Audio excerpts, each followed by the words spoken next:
a national security problem, but you have to understand what national security is. The Constitution defines it as securing the blessings of liberty. It has to do with the freedom of our people. If you want to secure the blessings of liberty for the American people, you cut off the spigot that funds the political ambition of our leaders by abolishing the income tax and restoring control of 100% of their income to the American worker. That means you replace it with a fair tax system that puts the American people in control of their money.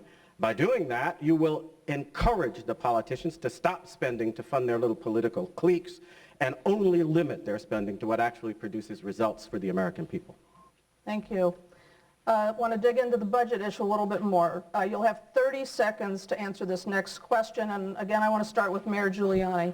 What sacrifices would you ask Americans to make to lower the country's debt? And I'd like you to be specific. Well, I think the most important thing is the federal government has to restrain its spending.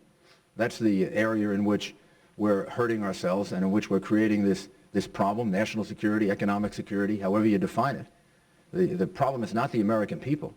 What we should be doing is restraining the amount of money that Washington spends in a concerted way, with major reductions in civilian spending, using attrition, and returning, actually leaving more money in the pockets of the American people. The strength of America is not its central government. The strength of America are its people. Restrain the central government, give people more choice, more money to spend. We're going to see our economy booming. That's the kind of future where we can have unlimited dreams. So, Mayor, you've said you would cut non-military spending 10% across the board. What sort of sacrifices would that require from people who use those government services? Well, that would require their trying to figure out other ways to do it. I mean, rather than moving in the direction of more people on government medicine, I'd rather see us reduce the income tax burden, create an exemption for health care so people can buy their own health care. So that's going to require they take a little bit more time, take a little more ownership of their health care, but rather than relying on government as the nanny government, let's rely on people to make choices about their health care. Let's rely on, instead of 17 million people buying their own health insurance, 50, 60, 70 million. You'll see the price come all the way down and you'll see the quality come up. That's an American solution. It's a bold one, but it's the kind of thing America has done in the past. We rely on our people, not on our government. Thank you.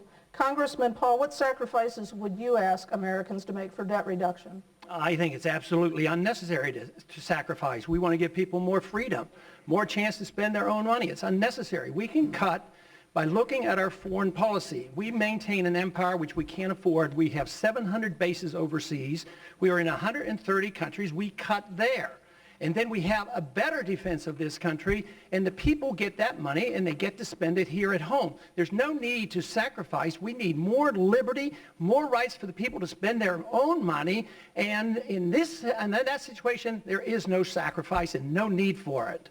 So, Governor Huckabee, your colleagues seem to think there is no sacrifice needed to reduce the debt. Do you agree? What would you do? Sometimes it's not so much doing things so that people sacrifice, is doing them differently. Let me give an example. A lot of the federal budget goes to health care. We need to do what most American companies are finding works in reducing health care cost. That's moving from the intervention-based health care model to a prevention-based. Our current model is upside down. We wait until people are catastrophically ill, and then we spend the most expensive ways of trying to cure incurable diseases. If we would put the focus on prevention, we would find, like American business is finding, that there really is savings if you kill the snake rather than just treat the snake bites, which is the way our current system is built. Governor Romney, I'd like you to address this first. You'll have 1 minute. Are there programs or situations that are so important that you'd be willing to run a deficit to pay for them? Well, we don't have to run a deficit to pay for the things that are most important because we can eliminate the things that aren't critical. You know, in the private sector, where I spent the first 25 years of my life and most of my career, you learn how to focus on the things that are most important and you get rid of the things that aren't. We have in the federal government 342 different economic development programs, often administered by different departments. We don't need 342. We probably don't need 100 of those. We probably need a lot fewer than that. We have 40 different programs for workforce training.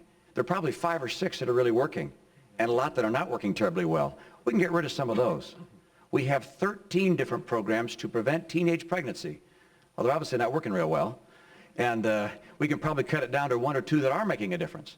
And so what anyone in the private sector has learned how to do is to focus their resources on those things that have the biggest impact, that are most important. Surely protecting our country and our defense of our military is critical. Getting our free market finally able to allow all of our citizens to have insurance, health insurance, that's something we did in Massachusetts. Improving our schools with school choice, better pay for better teachers. These are a lot of things that we can do, but they don't require us to eliminate the things that are most critical in our society. Instead, they require us to get rid of those things that are unnecessary. And the sacrifice we need from the American people, it's this. It's saying, let the programs that don't work go. Thank you. Don't lobby for them forever. Thank you. Congressman Tancredo, how would you answer that? I would say that there is a way, a very clear way, to actually establish what the government needs to do in order to reduce the costs that it incurs and to do what is right. And that is called follow the Constitution of this country. The Constitution is a limiting document. It tells the federal government what it can and cannot do. Today we do far too many things that exceed the constitutional bounds that are placed there.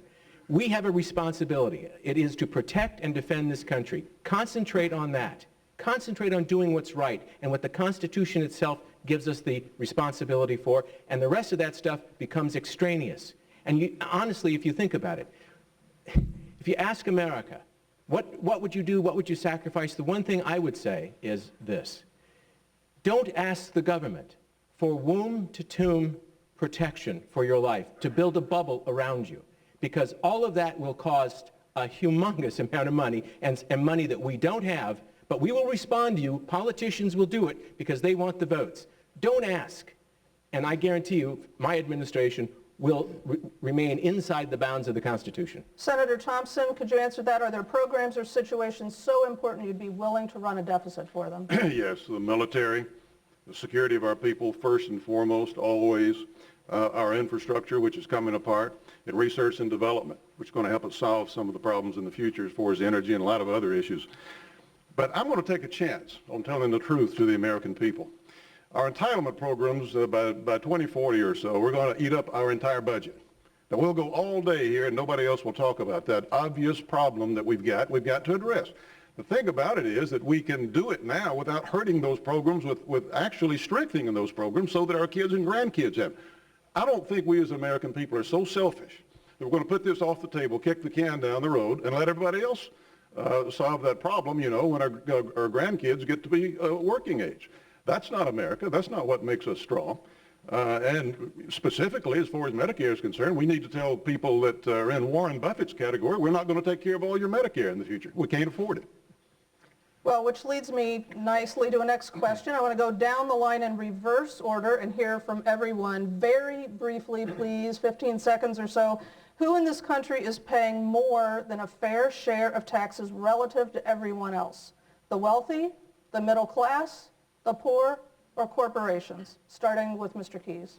It's one of those let's you and him fight questions that people in the media always want to get us involved in, because they would like to pretend that the tax question is about fighting amongst ourselves, when the real sacrifice that's required from the American people, we need to start sacrificing some of these incumbents who have funded their political ambition using our money, Remember, who we have have 15 spent overboard seconds. into deficits after promising us on the Republican side that they would limit the government and then produce the highest budget deficits in the history of our country. Senator I think we need to McCain? stop listening to these phonies and start looking for people who will actually fulfill the words that they Senator speak. That's McCain? what I think. I know that I'm happy to say low-income Americans, except for payroll taxes, don't pay taxes. But we got to reform the tax code. Nobody understands it. Nobody trusts it. Nobody believes in it.